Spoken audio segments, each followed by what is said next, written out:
Bismillahirrahmanirrahim. On the demand of Muskan BSc second year Kanpur university, ये problem integral transform के Laplace transform chapter से है। Find Laplace of T square cos A T. तो इसके लिए जिस फार्मूले का हम यूज़ करेंगे उसको हम देख लेते हैं। सबसे पहले तो इस फंक्शन को हम कैपिटल एफ टी लिख देते हैं कॉस ए टी। अब इसमें अगर टी की पावर किसी फंक्शन में अगर टी की पावर n से मल्टीप्लाई होता है तो उसके लाप्लास ट्रांसफॉर्मेशन के लिए फार्मूला होता है -1 की पावर उतनी ही कर देते हैं जितनी टी की पावर है यहाँ पर, जिसका फंक्शन में मल्टीप्लाई हो रहा है, यानी -1 की पावर n। और उसके बाद इसका p या s जिससे भी आप नोट करें उस n टाइम्स डिफ्रेंशिएशन कर देंगे p के रिस्पेक्ट में या s के रिस्पेक्ट में उस फंक्शन के लाप्लास ट्रांसफार्म को। तो इस फंक्शन जो भी है उसका लाप्लास ट्रांसफॉर्मेशन यानी इसका हमको लिखना पड़ेगा एफ टी का और से निकालना होगा। हमारे पास इस सवाल में जो टी की पावर है वो 2 है, तो यहाँ पर टी की पावर 2 कर देंगे और फंक्शन जो है वो कॉस ए टी है। फिलहाल अभी हम फंक्शन की वैल्यू को नहीं लिखते हैं, बाद में फंक्शन की वैल्यू लिख देंगे। और यहाँ पर -1 की पावर, क्योंकि टी की पावर 2 थी, n की वैल्यू यानी 2 थी, तो यहाँ पर n की पावर 2 कर देंगे और यहाँ पर 2 बार इसका डिफ्रेंशिएशन करना पड़ेगा p के रिस्पेक्ट में और लाप्लास निकालना होगा इस फंक्शन एफ टी का। अब हम फंक्शन एफ टी की वैल्यू भी लिख देते हैं जो हमारे यहाँ पर कॉस ए टी के इक्वल है। तो यहाँ पर कॉस ए टी की वैल्यू रख देंगे। हम अगले पेज पर इस को अब देखेंगे, यानी लाप्लास ऑफ अगले पेज पर हम लोग देख रहे हैं Laplace of cos Laplace of हमें फाइंड करना T square into cos A T का, यानी हमने लेफ़्ट और राइट में कॉस ए टी की वैल्यू फंक्शन की वैल्यू रख दी है। फंक्शन की वैल्यू थी कॉस ए टी, वो वहाँ पर रख दी है। फंक्शन अपना था यहाँ पर देख लीजिए T square into F T था। एफ टी की वैल्यू कॉस ए टी की रख देंगे, यहाँ पर भी रखेंगे और यहाँ पर भी रखेंगे। तो यहाँ पर देखिए फर्स्ट टर्म था -1 का स्क्वायर, तो माइनस का स्क्वायर प्लस का 1 आ गया इंटू, और हमको 2 बार डिफ्रेंशिएशन करना है p के रिस्पेक्ट में इस Laplace of cos A T का। हमको फार्मूला पता होना चाहिए कि Laplace of cos A T का आइडेंटिटी क्या होती है, फार्मूला क्या होता है। इस फार्मूले का यहाँ यूज़ करेंगे। 2 बार डिफ्रेंशिएशन करना है पी स्क्वायर का, 1 से इंटू होकर यही आ जाएगा और ये वैल्यू होती है p अपान P square plus A square होती है। तो इस फार्मूले का हम ने यूज़ किया जो अभी पीछे बताया था और इसके लाप्लास की वैल्यू को फाइंड कर पाएंगे। अब जो कि हमें 2 बार डिफ्रेंशिएशन करना है तो इसको हम इस तरीके से लिख सकते हैं, यानी पहले हम एक बार निकाल लेंगे D Y over D P, यानी किसका p अपान P square plus A square का। जब इसकी वैल्यू आ जाएगी तो फिर हमें दोबारा से p के रिस्पेक्ट में इसको डिफ्रेंशिएशन करना होगा। इसके लिए हम यहाँ पर फार्मूला जो यूज़ करेंगे न्यूमरेटर बाई डिनोमिनेटर का डिफ्रेंशिएशन का यूज़ करेंगे। तो सभी लोग जानते हैं कि इसका फार्मूला क्या होता है कि अगर हमें डिफ्रेंशिएशन करना होता है न्यूमरेटर बाई डिनोमिनेटर का तो हो जाता है डिनोमिनेटर का स्क्वायर, डिनोमिनेटर को एज इट, और differentiation of numerator minus numerator into differentiation of denominator. इस फार्मूले का हम पर यूज़ करेंगे और इसकी वैल्यू रखेंगे। तो डिनोमिनेटर अपना यहाँ पर ये है तो इसका होल ऑफ स्क्वायर हो जाएगा, यानी P square plus A square का हो जाएगा होल ऑफ स्क्वायर, और इसको एज इट लिख देंगे P square plus A square का ऐसे ही, और डिफ्रेंशिएशन करेंगे हम p के रिस्पेक्ट में। माइनस p इंटू डिफ्रेंशिएशन करना होगा हमें इस p का। पहले तो हमने p का डिफ्रेंशिएशन किया, अब कि डिनोमिनेटर का डिफ्रेंशिएशन करना होगा जैसे कि ये फार्मूला लिखा है,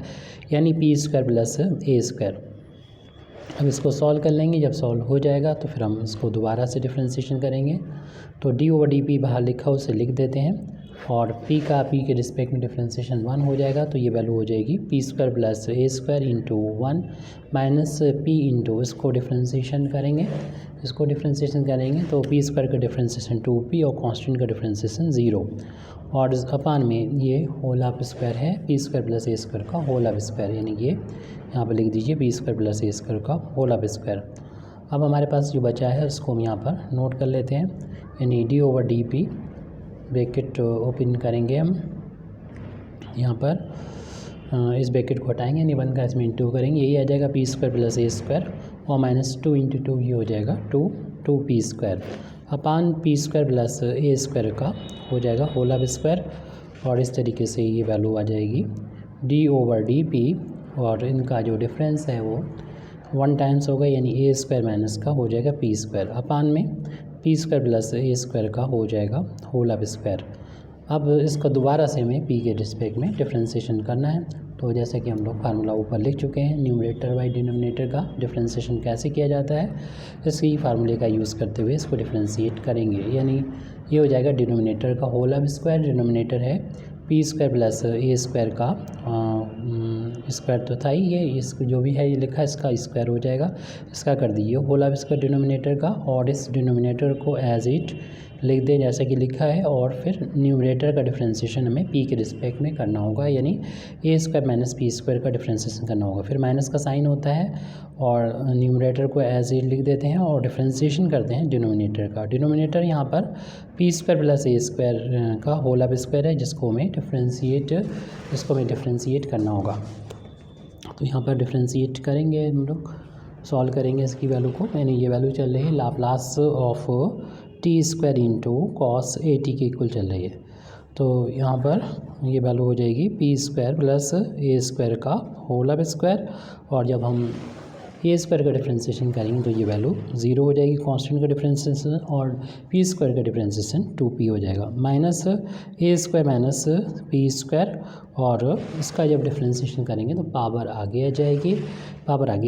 और जितनी भी पावर है यानी P square plus A square की पावर थी 2, उसमें से एक माइनस होके 1 बचेगा, और फिर चूँकि ये p नहीं था, ये तो था P square plus A square, तो इसका दोबारा से डिफ्रेंसिएशन करना होगा जैसे कि हम चेन रूल से जानते हैं। और अपान में जो ब्रैकेट था इसका ब्रैकेट हटाएंगे तो ब्रैकेट के अंदर और बाहर की पावर का हो जाएगा मल्टीप्लाई, पावर इसकी 4 हो जाएगी, यानी ये वैल्यू हो जाएगी P square plus A square की पावर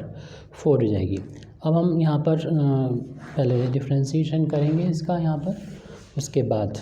कुछ और देखते हैं। P square plus A square का होल ऑफ स्क्वायर, और यहाँ पर ये वैल्यू -2p बची हुई है, उसको यहाँ पर नोट कर दिया है हमने, और माइनस ये 2 को शुरू में लिख दें, और ए स्क्वायर माइनस पी स्क्वायर, और ये हमने यहाँ पर ए स्क्वायर प्लस या पी स्क्वायर प्लस का ए स्क्वायर लिखा है, ऐसे लिखा रहने दें। इसको डिफ्रेंशिएशन जब करेंगे तो हम लोग जानते हैं कि पी स्क्वायर का डिफ्रेंशिएशन हो जाएगा पी के रिस्पेक्ट में 2p, और कांस्टेंट का डिफ्रेंशिएशन 0, अपान में P square plus A square की पावर 4 है। देख रहे हैं कि यहाँ से P square plus A square common लेके एक पावर को इसे कैंसिल किया जा सकता है। तो यहाँ पर P square plus A square की एक पावर बाहर ले लेंगे, तो P square plus A square को बाहर लेने पर हमारे पास -2p बच रहा है, और माइनस का 2 टाइम्स ए स्क्वायर माइनस पी स्क्वायर, एक ब्रैकेट बाहर ले लिया, और ये 2p ये बचा हुआ है, इसको यहाँ पर एज इट नोट कर देते हैं, और अपान में P square plus A square की पावर 4 है। इस 4 पावर में से एक पावर कम हो जाएगी, क्योंकि यहाँ से कैंसिल कर देंगे एक पावर को, तो 3 पावर बचेगी। तो अब जो बचा है उसको हम यहाँ पर लिख देंगे, यानी P square plus A square की पावर 3 हो जाएगी, और इसमें इन दोनों में से हमें कुछ कॉमन भी नज़र आ रहा है, यानी इन दोनों में से अगर हम कॉमन लें तो 2p कॉमन नज़र आ रहा है, तो यहाँ पर 2p को कॉमन दिया जा सकता है, तो हमारे पास बचेगा ये माइनस, इसको शुरू में लिख देंगे, यानी P square plus A square बच रहा है, और यहाँ से जब 2p बाहर ले लेंगे तो 2 टाइम्स ए स्क्वायर माइनस का पी स्क्वायर बच रहा है। अब ब्रैकेट को उन ब्रैकेट्स को ओपन कर देंगे तो ये वैल्यू हो जाएगी 2p और माइनस पी स्क्वायर और माइनस ए स्क्वायर, माइनस का 2a स्क्वायर हो जाएगा, और माइनस माइनस प्लस का 2 टाइम्स पी स्क्वायर हो जाएगा, और अपान में ये P square plus A square की पावर 3 है, इजिकल टू 2p अपान, ये यहाँ पर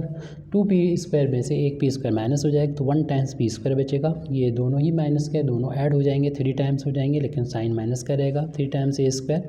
और अपान में P square plus A square की पावर 3। इस तरीके से हमें लाप्लास ट्रांसफॉर्म की वैल्यू फाइंड करना थी T square into cos A T की, जो कि वैल्यू आ चुकी है 2p P square minus 3 A square upon P square plus A square का होल ऑफ स्क्वायर। इस तरीके से हमारी ये प्रॉब्लम कंप्लीट हो जाती है। Thank you very much Indeed for listening me, व आखिर दावाना अल्हम्दुलिल्लाहि रब्बिल आलमीन।